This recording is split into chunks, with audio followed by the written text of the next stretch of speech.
নুই শ্মশানকালীর নিকটে গোপাল সাহার ব্যবস্থাপনায় অন্যান্য বছরের মতন এবছরও প্রসাদ বিতরণ অনুষ্ঠান হয়।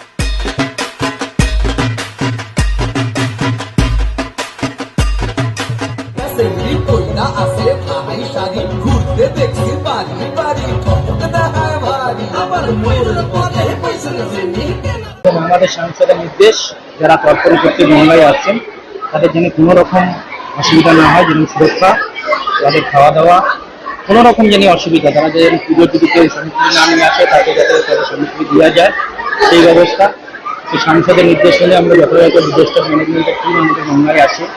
এছাড়াও আমরা প্রত্যেক দিনের জন্য চা থেকে শুরু করে লুচি, পোলাও, আলুদম, পায়েস, জলের ব্যবস্থা সব কিছু করেছি। এবং আপনারা দেখতে পাচ্ছেন যেভাবে মানুষের ভিড়, এবং আমরা একটা সাংস্কৃতিক অনুষ্ঠান করেছি। আমাদের পুষ্টিশালী আছেন, তিনি এই অনুষ্ঠানটা আয়োজন করেছেন।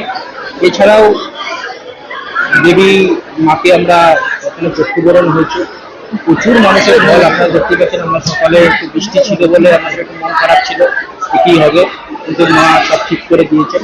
আপনারা দেখতে পাচ্ছেন মানুষের ঢল সেই কথা। এটা দেখুন মায়ের আশীর্বাদ, এবং আমাদের সাংসদ যেভাবে বলে যেভাবে আমাদের কাজ করতে বলে সেই কথা আমরা অবলম্বন করে চলছি বলেই কিন্তু আজকে মানুষের এত সমর্থন আমরা পেয়েছি। যে মানুষকে হিসেবে ফিরবে 1 বছর আমরা অপেক্ষা করে থাকি।